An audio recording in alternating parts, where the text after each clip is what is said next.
back to Decode with Sahil. So today we'll solve the third problem of the blind 75 list, that is contains duplicate.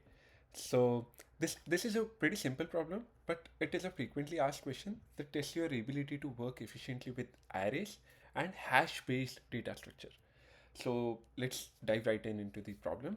So the problem is called contain duplicates, and for this problem, you are given an integer array nums, and you need to determine if any value appears at least twice in the array, at least twice. And if any value appears more than once, you need to return true. Otherwise, you need to return false. So it seems a straightforward problem. So let's go through the example to see. So in this first example, the nums array is 1, 2, 3, 1. So the output is true. So why the output is true? That element 1 occurs at the indices 0 and 3. So it is occurring twice. So that's why we need to return true. In the second example, the nums array is 1, 2, 3, 4. So none of the element is appearing twice. So we return false. So this is a straightforward problem, right? So you you uh, you might be thinking of some approaches in your mind. So I would suggest you to pause the video, think of the approach, maybe code the approach, and come back again. Okay.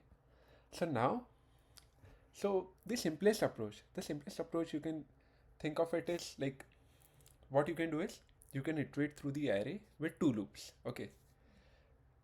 Uh, so you can compare every element with every other element. Okay. So one loop will be iterating over the array, and the second loop would be iterating over the all the elements of the array. First will be just taking one element at a time. The second loop will be taking all the elements. Okay. So now, suppose, for example, you have this nums 1, 2, 3, 1. Okay. So now you compare 1 with 2, 3, and 1. Obviously, a match is found at the last comparison. So we would return true, right? So this approach would work, but it's highly inefficient, right? The time complexity is big of n square because we are checking all the pairs, which isn't ideal for large arrays, right? So let's optimize it now. Okay. So now what we can do is we can solve this problem with much more efficiently. Like, we can use a hash set here. Okay. So uh, talking about hash set. So hash set, it is a data structure that stores only unique elements. You know about set, right? That it stores only unique elements, and it allows for big of one average time complexity for insertion and lookups. So it would be very ideal for this case, right? So what I'll do is I'll write the code, I'll explain it, and then later on we'll do the dry run so that you would get the perfect understanding of it. Okay. So what I'll do is I'll create a hash set to store unique elements first. Okay. So how I would do it, I would declare a set of integer type, since we have integer array of numbers.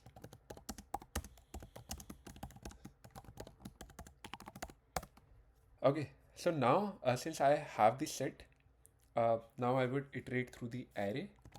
I would use a for each loop. Okay. Now I would check if the number is already in the set. So what you can think of it, like, you have already added the element to the set. Okay. And if the element is already in the set, we would directly return true.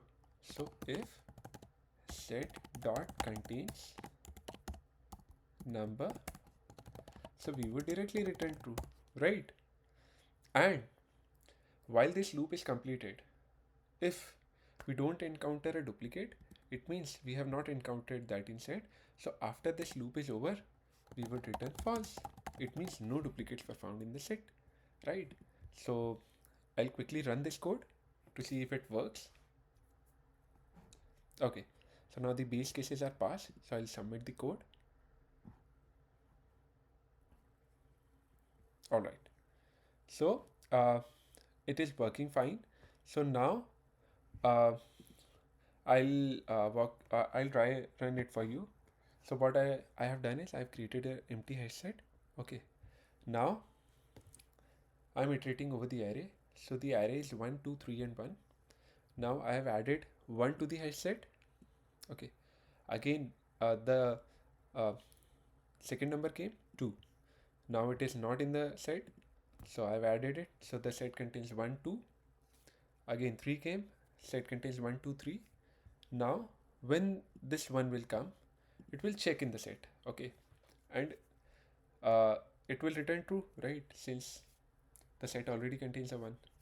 So from here we'll return true and the program will exit and we got a result. So what about the time and space complexity? So as you can see, the loop runs only once, right?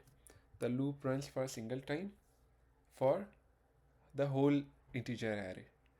So the time complexity would be big O of n. And as I discussed previously, that the hashlet operations, the add and contains are big O of 1 on average. So uh, the space complexity and uh, the set is storing all the integer array elements, so the space complexity would also be big O of n, right? So since now you have got the idea, so you should try it yourself. There are other data structures as well you could use to further optimize this problem. So you can try this, okay, and let me know in the comments. I'll see you in the next video.